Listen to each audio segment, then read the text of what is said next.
We're talking no illegal drugs in Montana, the campaign. Mason, go ahead. You're on with Steve Zabawa. Go ahead, sir. Hey, Steve. I was wondering, I live up in the Heights, and I was wondering where I could sign that petition at up here.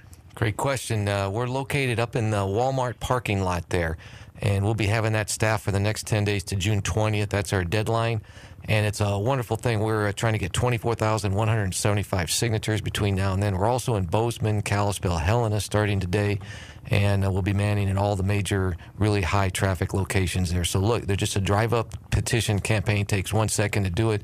If you really feel adamant about no illegal drugs in Montana, go to safemontana.com and hit the volunteer button and print the petition, and you can go out and get your 20 favorite friends to sign up also that believe strongly in this. And this is a grassroots campaign, no pun intended. Oh, cool. Well, thank you for everything you do. I'll do that. Thank you. Yeah. Thanks for calling the show. Yeah, thank you. All right, Mason, take care. 2940970 into the Billings Morning News. And Steve Zabawa, our guest, Safe Montana, safemontana.com, no illegal drugs. I was at an event at one of your Rimrock Auto Group properties about a month ago. Were people picketing outside because of this, or was that something totally different? No, there's a group of people that own the marijuana stores, and they're very, this is very serious to their families. Sure it is. So I understand that. I just think that we need to figure out a way not only to produce it, but to, if it's true medicine, is to get it understood and find out what it really does and get that to the FDA, and so then it could be scheduled as a 2 or a 3, and then it can go through Walgreens, CVS. These particular people can go become pharmaceutical companies and actually distribute it across the country. So it's bigger picture thinking, but it's a safer way to deliver the drug. Most of the marijuana that's been going out of most of the shops, what I've seen, it's about 80% that's recreational in my opinion. And that's coming from the people that own the places, that rent to these people, and just the people that go up and traffic through it and watch the traffic come in and out of the stores. Steve Zabawa, Safe Montana, safemontana.com. You're on with Steve Zabawa, safemontana.com on the Billings Morning News. Susan, go ahead. What's your question or comment? My comment is that I believe that we should give all drugs the same respect through the FDA. And the testing process and everything goes through phase 1, phase 2, phase 3, phase 4, and give all drugs the opportunity to have the same level of respect. Well, that's interesting.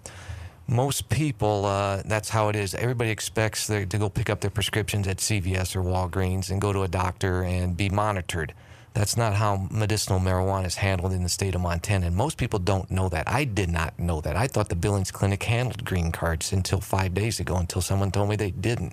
And the reason why they don't, Riverstone Health does not handle it, because anybody that's collecting money from the federal government handles a person on pot, loses their federal funding. So because it's an illegal drug federally. So all we're trying to do is anything that's illegal federally would be illegal in the state of Montana on our petition. So please sign it. Follow up, Susan? Thank you very much. Appreciate it. Thank you very much. 2940970 into the studio 748. Elizabeth. You're on, Elizabeth. Go ahead.